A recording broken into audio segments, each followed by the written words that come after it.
Okay, metal.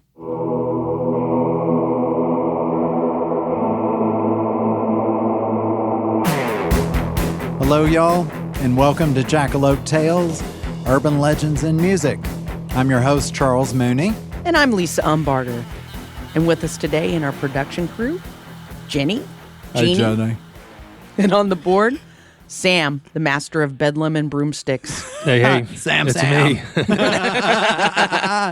Welcome.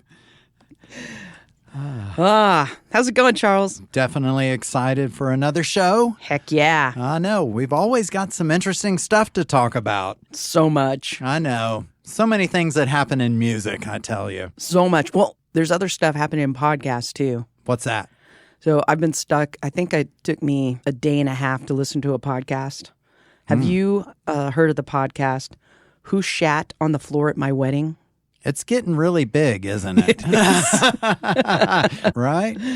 Anyway, so a day and a half, I listened to all. Now there's 13 episodes, but Crap. it's so I'm scatological. So if you put shit, shat, anything in a title, it draws me in. Yep, exactly. Like stink on tripe. And hairless dogs. Right. Yep. So the episodes themselves, this is just my opinion, the episodes themselves didn't make me laugh as much as I wanted them to. Mm-hmm. But it's so funny hearing New Zealand and English accents talk about poop to me because they sound so sophisticated. Right. Like, yeah. It's kind of a contradiction. Right. Yeah. Did you make a poo on the floor? And it's like, to me, it's just hilarious. So what is it about?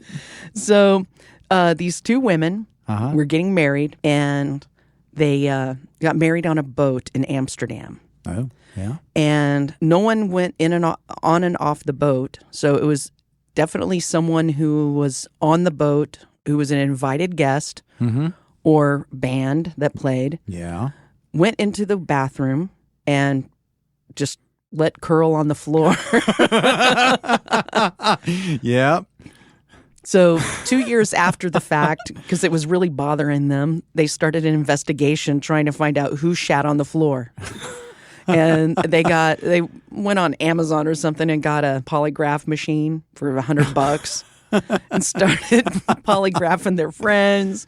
They got one of their friends who was part of the wedding party to become the investigator, who would totally harass people and call them up and say, "Did you shit on the floor?" And so anyway, so it's 13 episodes of hilarious talk about poo. 13 episodes of them trying to figure out who shat on the floor. Okay. Yeah. You can make podcasts about anything. Right. And that one took off. It did. It's That's so nice. great. So more shit podcasts, please. Yeah, I know. It looks like poo is the key You're right. to a great poo cast. Yeah. Yeah. I mean, I'm totally for the scatological podcast. Let's bring it. Scat talk. Exactly. In fact, that might be the next podcast. Scat talk. We do scat talk. Okay. We'll be branching out. But, so today, we're going to be talking about feuds. Feuds within a band. Oh, I love it. I know. Actually, I got one that's within two bands. Oh, do you? Yeah. Oh, band against band. Band against band, which is my favorite. Well, see, the one I've got first, I'm calling it Kinky Ray versus Kinky Dave. Ooh, the Kinks. The Kinks. I know. A lot of people you could say nowadays, do you know the Kinks? They'd be like, huh? And then I say, you really got me? Yeah. And then they're like, oh, okay. So Right. it seems to click for them at that point. But Ray and Dave were two brothers, and they were the members of the Kinks. Ray was the lead singer, I guess rhythm guitarist too, and Dave was the lead guitarist. Wasn't Ray married to Chrissy Hine? Oh, I don't. Well, I know that was the lead singer of Ding, Simple ding, Minds. ding, ding, ding. Yes, yes, yes. Was? Yeah, that's what I And thought. they had a child. Music trivia. And Wow. she was also married to Jim Kerr of Simple Minds. I know. That's the one I knew of. I thought that one would work. I really was Yes. cheering for that one. Wow. And just full disclosure, personally, anytime I'm ever asked, If I'm a Beatles or a Stones person, I always say I'm a Kinks person. Whoa! Look at you standing out We in are the crowd. like-minded. Wow, that's really cool. Yeah. We have Jeannie on staff here for so many reasons, but mostly and particularly on this podcast because she is a walking musical facts library. That is amazing. She knows all the things. Thank you so much for giving me an outlet. Yes. No, we love that. Sam is too. They both are. And I'm just over here, making spreadsheets and stuff. Hey, that works too. Freaking the spreadsheets. Yep. So Ray and Dave, these were the brothers that formed the band The Kinks in 1964. Holy And- man, that's a long time ago. Long time ago. And they were the youngest brothers in a household of 10 kids. They were the two youngest, and all the older kids besides them were girls. Oh, God. I mean, you talk about starting off your life. I mean, you're going to be a little angry British kid when you got 8 sisters, Pulling all pigtails. older than you. Yeah, right? And so it's kind of interesting because, too, they did have a bunch of challenges while they were young. For example, Ray Davies, the front man, who was the singer, he was given his first guitar by his sister, and that same night, she dropped dead suddenly. What? I know. So here he is getting his first guitar from A her. haunted guitar. I know. Exactly. So something, definitely sad about that. And then for guitarist Dave, he got his girlfriend pregnant when they were both 15. Ooh. Yep. And both sets of parents conspired to keep them apart. And he didn't meet that daughter until she was in her 30s. So, Really? yeah. So, It's like Romeo and Juliet. well, Weren't they 50? at I think they were a about that parental age. level. Yeah. Right. And of course, I don't know what it is about British brothers, like the Gallagher brothers Right. of Oasis. It's just they never seem to get along. I can't think of 2 British brothers in a band, or are there any more than those 2? No, there's a lot. Yeah, I can't think of any either. Yeah, but they don't seem to get along. But just to kind of show how edgy they were, in 1965 when the Kinks were playing, Dave started a fight with their drummer on stage during a show, and the drummer knocked Dave out with his cymbal stand. Yes. And because of that happening, it happened in the U.S., they were banned from playing in the U.S. for 4 years.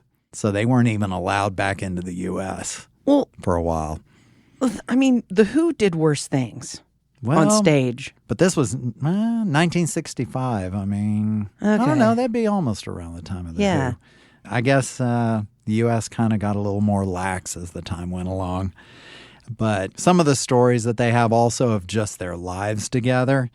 When Ray married his girlfriend in 1964, he said that Dave got too drunk at the wedding to even do his best man duties.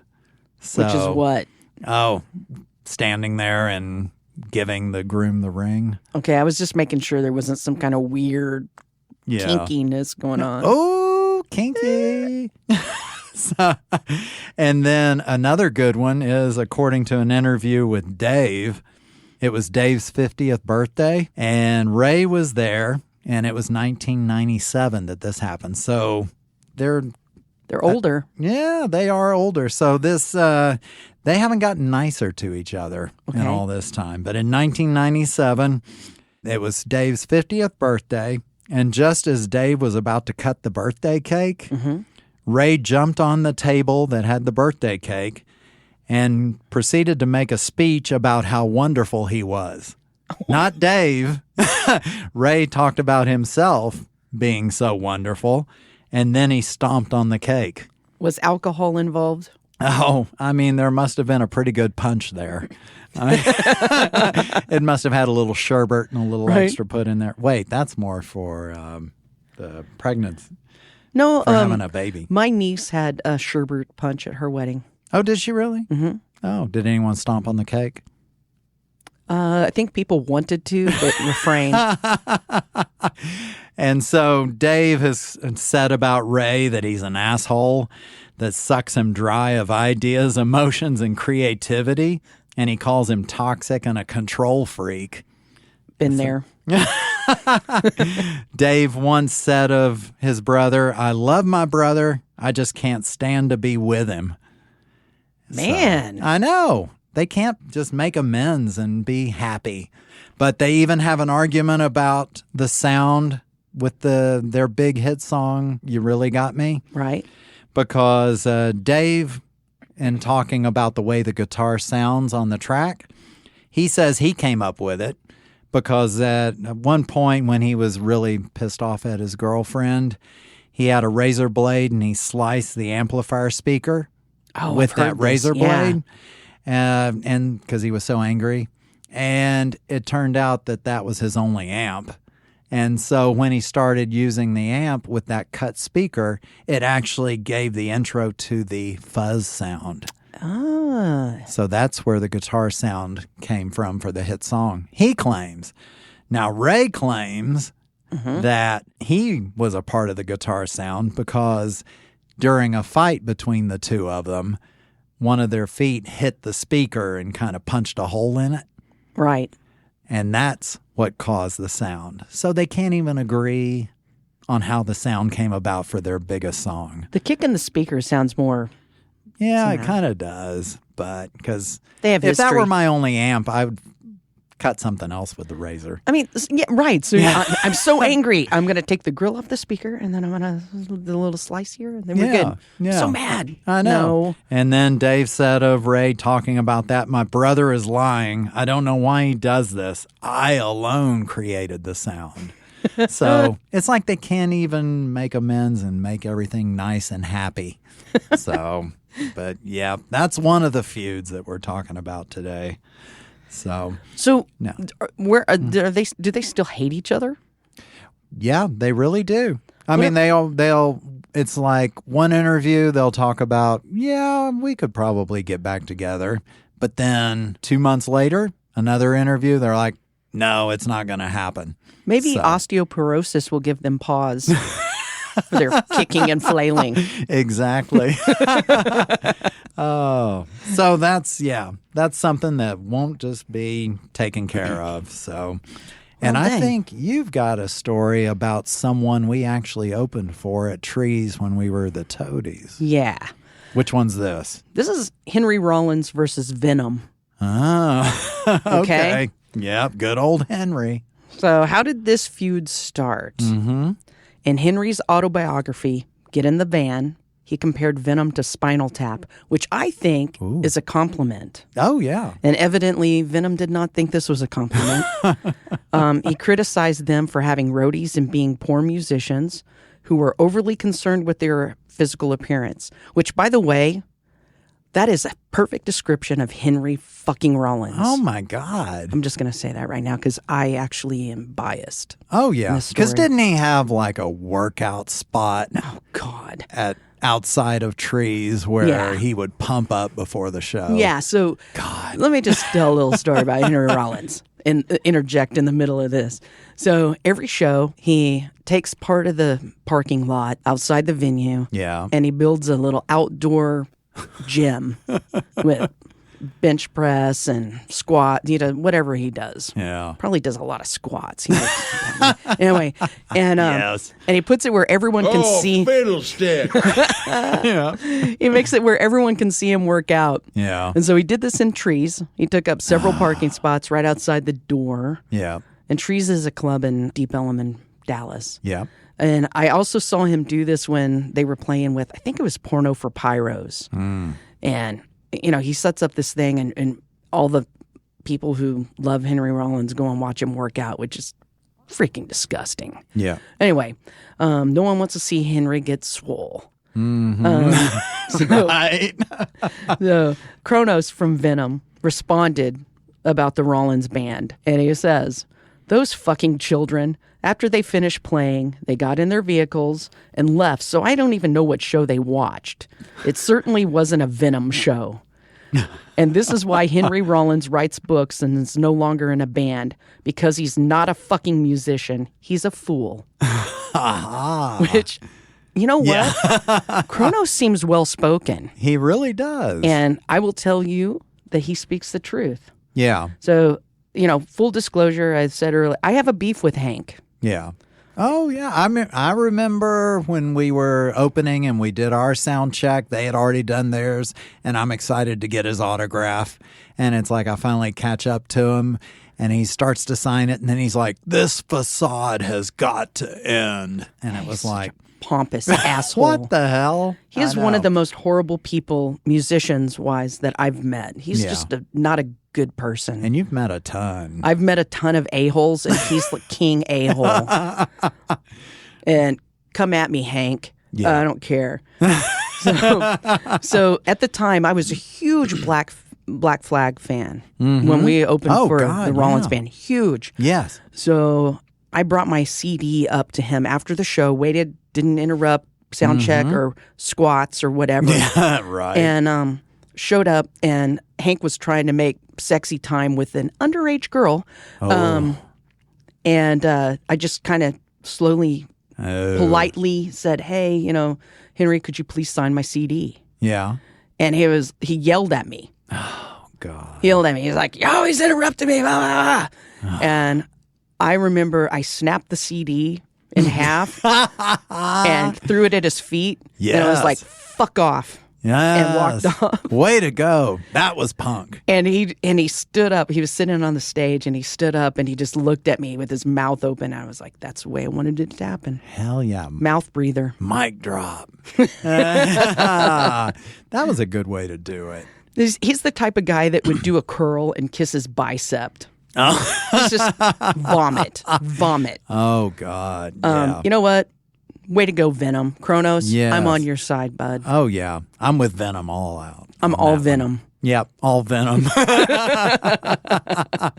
Oh, that was a good one. Yeah, because anything against Henry, I'm a for. But now I've got a crazy one here. Okay, And, let's hear it. I mean, this one, it's going overseas, and it's about the band Mayhem, and it's Varg versus Euronymous. Oh, I like this one. Oh, this one's a good one. For those of you that don't know, Mayhem was a band that got formed in Norway, and they really were like the starters of death metal, black metal. Right. And I mean, they presented themselves as devil worshippers, and they really lived up to it. It's when devil worshipping was cool. Yeah. It's not like Vanilla Ice, claiming he was a rapper. Right. This is where they really were Satan worshipers. They lived the life. Yep. And they really didn't do it just for attention, like to promote themselves as, hey, we're satanic. But they really did worship him. And in fact, I looked up, and trigger warning on this, if you don't want to hear some really bad words, then you might want to pass this part of the podcast. But there's a song called Necrolust by Mayhem, and it almost sounds like what an 8th grader would write, but this just gives you an idea of how classy these guys are. Okay. Eating the flesh of 1,000 corpses, blood-sucking, cuntless nuns, her guts were boiling out of her butt, eating her slimy cunt as I hold her tits. Oh, Lord. In 8th grade, I was just making Styx symbols. The band Styx on my paper bag. I know. I may have just Algebra. insulted 8th graders. Wait a minute, but did you say cuntless nuns and then it said eating her cunt later? Yes. Right. See? Now, see? I know. Mayhem didn't follow that. No. Yeah, they kind of jumped around. Right. All of a sudden, there's no cunt. All of a sudden, there's a cunt. Maybe Satan made one. It was like the immaculate cunt maker. I'm saying if you're a nun, that could be considered a good day.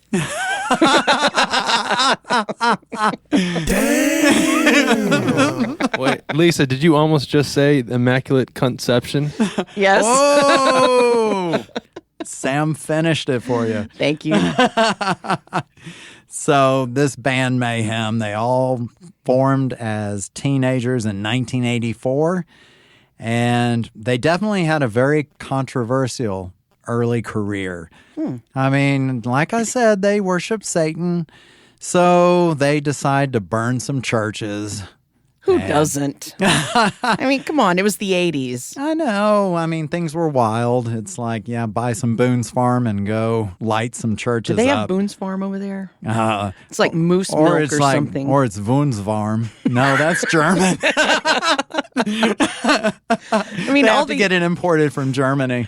all the other kids were cross-country skiing, and they're burning down churches. Yeah. Right. Now, some of the stuff that had happened in this band, and this is probably an episode in the future because there were some major issues with this one, but in 1991, singer Per Yngve Olin, who was also known as Dead, he committed suicide. Well, he lived up to his name. Yeah, so, and then it's like the guitarist Euronymous used the photo for a bootleg album of him gosh. with his headshot. But like I said, I believe they made like jewelry out of pieces of his skull. yes, he took pieces of the skull, made jewelry, and would give it to some of the musicians that he really loved. So, and then I think there's something about him eating some of the brain, cooking it up. But I know. Like I said, that might be episode 20. I feel like I lived a sheltered life. Yeah. But see, that's one story. We're not actually touching on that one. There's another one. And this is about the murder of Oystein Arseth, who was also known as Euronymous. So I'm going to refer to him now as Euronymous. Perfect.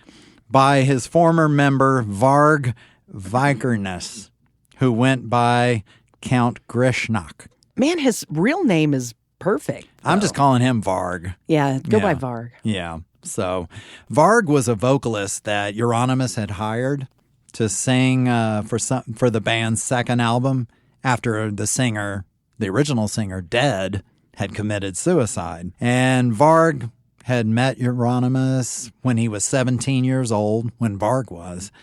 And Euronymous kind of took him under his wing. And so, the camaraderie, they decide to burn some churches and doing things like that. Right. Just to Skipped away with- maintain their satanic Right. worship level. But on August 10, 1993, Varg murdered Euronymous. So why? Why? I know. That's a good question. But that is actually debated in the black metal community.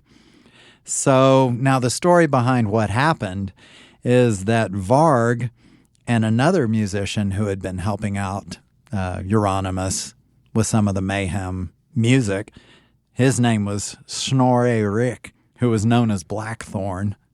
I love their known as names. Right. It's way simpler than their real names.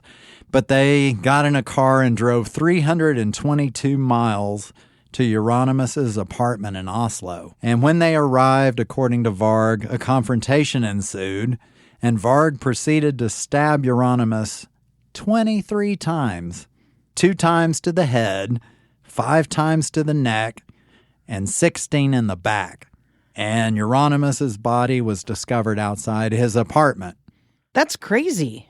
Now, some say Euronymous was killed because he was a true dick. Some say Varg did it to strengthen his reputation as kind of being the tough death metal satanic guy. And now a rumor on Euronymous' dickish ways, they even say that he encouraged Dead, the singer, to kill himself because he then used the photo Right. and pieces of his skull for jewelry and all this. It made content. Yep. Now, exactly.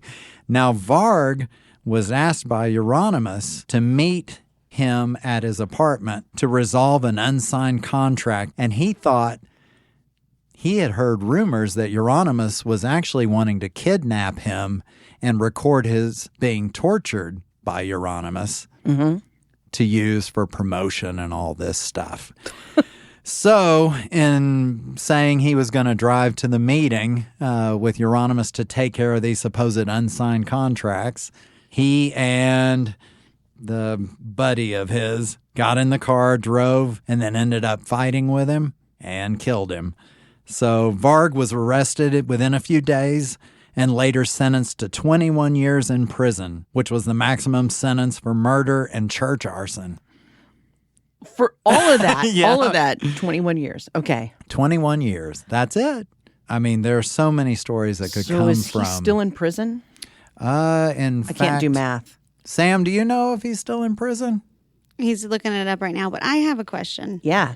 There's a specific sentence for church arson, not just arson? That's what they said for church arson. Well, that's shitty. Right? I know. I See, mean, I think that. Do you go to jail more or less for church arson? Ooh, that's a good question, too. I can fix everything in Oslo. They need full spectrum lighting because I think they're sad because they don't have enough sun. right? Yeah. There you go. Full spectrum lighting, fix it. In 2009, Varg was released released on parole, and he moved to France with his wife and children, where he has continued to write and make music. He's also an active video blogger on YouTube under the channel Thulian Perspective before the channel was deleted. Wow. Huh.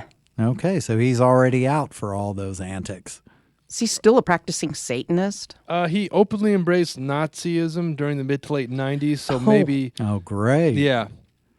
Oh, But man. he disavowed the ideology. Now he just considers himself far right. And actually, he calls his beliefs odalism, and he simply advocates a pre-industrial European pagan society. Okay. He's moving from one devil to another. Yeah, he's jumping around. Yeah, he really is. Oh, God. So, yeah, that's the story of Mayhem. So, Euronymous and Varg. Don't go to France. No. I don't think so. I don't even leave Texas. So I don't have to worry about that. Oh, it's that moment. It's the soothing sounds of the kazoo. I know.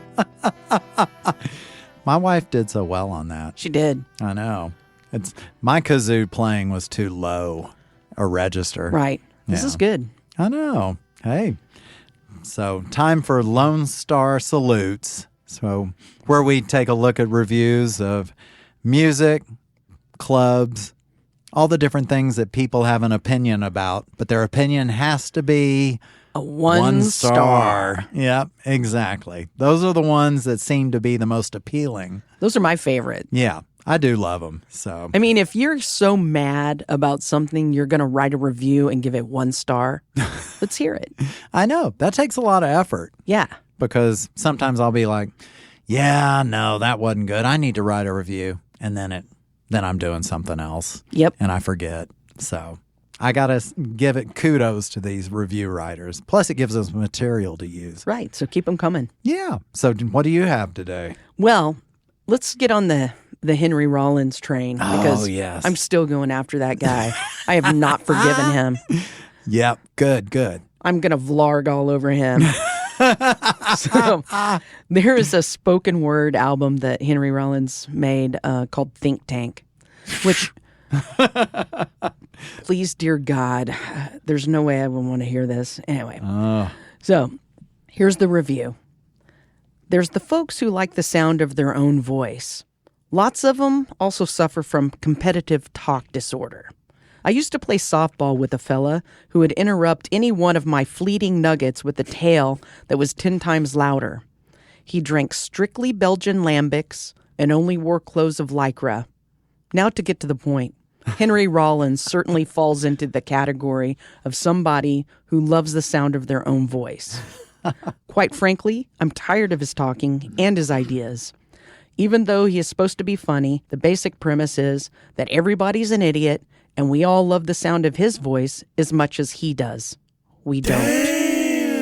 Right. Ah, this is a good one. Yeah, I agree with this unknown reviewer. Oh, my God.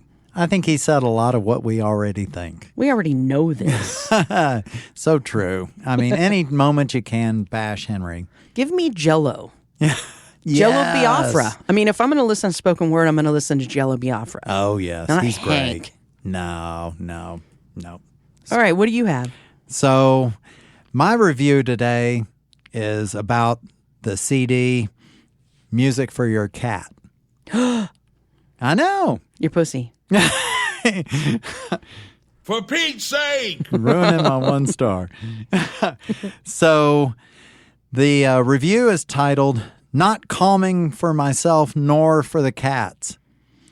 Basic block chords with a hesitant melody line for a few measures, then another block chord. Sounded like a 2-year-old piano recitaling in need of a metronome. So they go further to say they tried playing it a few times for 3 cats.